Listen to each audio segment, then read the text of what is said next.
అసలు మీరు లక్షలాది రూపాయలు డబ్బులు ఖర్చు పెడుతున్నారు. అసలు మీరు చదివించేది బాగుపడడానికేనా, వాళ్ళని వాళ్ళు ఆలోచించుకుని ఎదగడానికేనా అని తల్లిదండ్రులుగా మీరు క్వశ్చన్లు వేసుకోండి.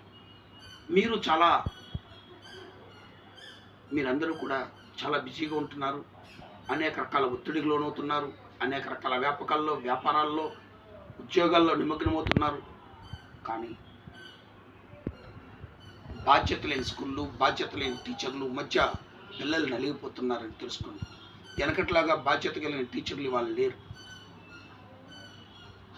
దయచేసి చదవడం the academy of learning skills అనేది చదివి బాగుపడాలనుకునే వారికి అంటే, కొంతమంది చదువుకి బాగా డబ్బు ఎక్కువైపోయి మా పిల్లలు చదవాల్సిన అవసరం ఉందా అనుకుంటారు. చదువుకునేది ఉద్యోగం కోసం కాదు, ఉపాధి కోసం కాదు. చదువు అనిర్వచనీయ అనుభూతినిస్తుంది. చదివిచ్చే అనుభూతి ఈ భూమి మీద మరి ఏ శక్తి ఇవ్వలేదు. చదువు అంటే మూడో నేత్రంతో ఎందుకు పోలుస్తారంటే, చదువుకున్న విద్యార్థి సమాజంలో తన స్థానాన్ని తను ఎత్తుక్కుంటాడు, తన ఆలోచన విధానాన్ని మెరుగుపరుచుకుంటాడు, లోపాలను సవరించుకుంటాడు, అత్యున్నత స్థాయికి ఎదుగుతాడు. అందుకు చదువుకోవాలి. అంటే మన యొక్క లక్ష్యం యొక్క దూరాన్ని తగ్గించేదే విద్య. ఇప్పుడు మనం ఒక థామస్ అల్వా ఎడిసన్ బల్బు కనుక్కున్నాడు. వాళ్ళు ఎన్నో సంవత్సరాల తరబడి కనుక్కున్నారని మనం అన్ని సంవత్సరాలు కష్టపడవసరం. ఎందుకంటే దానికన్నా ముందు 100 సంవత్సరాల పాటు ఎన్నో ప్రయోగాలు చేశారు.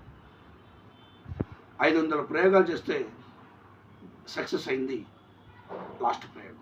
అలాగే మనకన్నా ముందు వ్యక్తులు ఏది మంచి, ఏది చెడు, ఎలా ఉండాలి, ఎలా ఉండకూడదు, ఏది తినాలి, ఏది తినకూడదు, ఏది ఆరోగ్యానికి మంచిది, ఏది ఆరోగ్యానికి మంచిది కాదు, ఏది సుగంధ ద్రవ్యాలు మంచివి, ఏది ఆయుర్వేద వన్మూలికలు మంచివి, ఏవి మంచివి కావు, ఏ మందులు మంచివి కాదు, ఎలా బతకాలి, ఎలా బతకూడదు, ఏ వ్యసనాలు ఉండకూడదు, ఏ వ్యసనాలు ఉండాలి, ఇలా అనేక రకాల అంశాలని మనకన్నా పూర్వీకులు అనేక గ్రంథాల రూపంలో, నోటి మాటల రూపంలో, మన పెద్దల రూపంలో మనకు అందిస్తున్నారు. వాటిని తెలుసుకుని కొత్త వాటిని తెలుసుకుంటూ ముందుకెళ్ళడమే విద్య. విద్య యొక్క పరమార్థం ఆలోచించే విధానాన్ని నేర్పడం. విద్య యొక్క పరమార్థం విద్యార్థి యొక్క స్థాయిని, స్థితిని, జీవన ప్రమాణాలను, జీవన విధానాన్ని మార్చుతుంది.